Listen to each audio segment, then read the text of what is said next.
Satan utilise la chair, utilise le monde, utilise les démons pour pouvoir t'amener à refléter celui que tu es censé haïr. Et je prie que tu reflètes Christ seul, que tu reflètes Christ seul, qu'il demeure pleinement formé en toi, que son amour demeure formé en toi, sa sagesse formée en toi, son intelligence formée en toi, sa crainte formée en toi, la crainte de Dieu qui demeure. Alors, bien-aimé, la question c'est: comment réagis-tu lorsque Dieu ne fait pas ce à quoi tu t'attends? Comment est-ce que tu réagis lorsque Dieu ne fait pas, n'agit pas comme tu veux qu'il agisse? Quand tu veux que Dieu agisse de telle façon, de telle sorte, mais tu ne le vois pas. Quand tu pries et que tu sembles continuer à traverser le feu, traverser les vagues, les fleuves, tu cries, tu es fidèle. Et quand tu regardes, tu dis: Seigneur, je donne ma dîme. Seigneur, je suis fidèle. Seigneur, je sers. Seigneur, je suis là depuis. Seigneur, moi, je suis loyal. Mais quand tu regardes, tu dis: mais pourquoi Dieu n'agit-il? Alors la question c'est: comment réagis-tu quand Dieu n'agit pas comme tu veux qu'il agisse? Comment réagis-tu? Parce que l'image va se forger. Une des façons par laquelle l'image se forge en toi et devient inébranlable, c'est par les épreuves. J'ai dit c'est par les épreuves. L'obéissance dans les épreuves. J'ai dit l'obéissance dans les épreuves.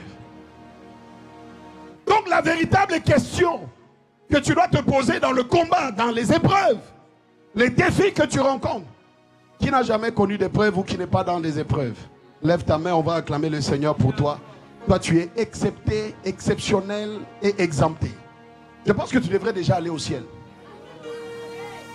Ah oui? Parce que toi, tu es exceptionnel. Jésus lui-même a connu l'épreuve.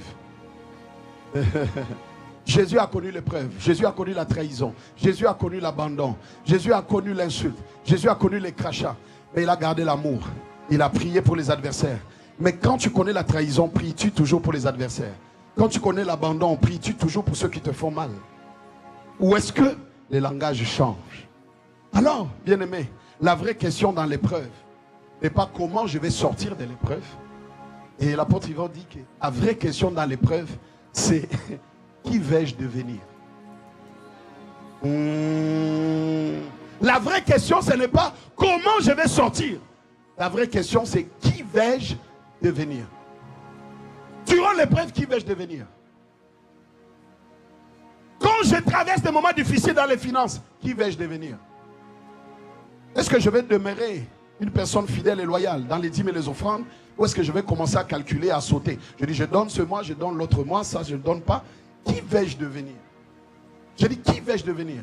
Lorsque Dieu va faire en sorte que je perde, lorsque Dieu va faire en sorte qu'on me trahisse, lorsque Dieu va permettre qu'on m'abandonne, lorsque Dieu va permettre que ça traîne, lorsque Dieu va permettre que je voie un autre visage, des personnes que je croyais être différentes, comment est-ce que je vais réagir? Quelle image je vais refléter? Quelle image va être vue? Qui vais-je devenir? Qui es-tu devenu d'ailleurs? À travers ce que tu traverses, à travers les épreuves que tu vis, à travers ce par quoi tu passes, les offenses, les trahisons. Qui es-tu devenu? As-tu gardé l'image? As-tu gardé l'amour? As-tu gardé la patience? As-tu gardé la compassion? As-tu gardé l'hospitalité? Ou est-ce que parce que quelqu'un avait habité chez toi et qui t'a fait du mal, tu as fermé la porte à tout le monde? C'est que tu as été défiguré. C'est que tu as été défiguré. Qui es-tu devenu? Je dis, qui es-tu devenu? Depuis cette offense, qui es-tu devenu? Depuis cet abandon, qui es-tu devenu?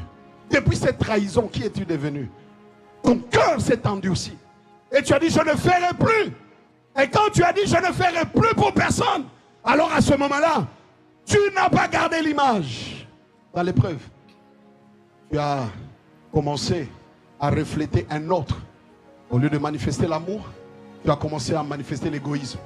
J'ai dit, je ne ferai plus pour quelqu'un. J'ai fait pour des gens qui n'ont jamais été reconnaissants.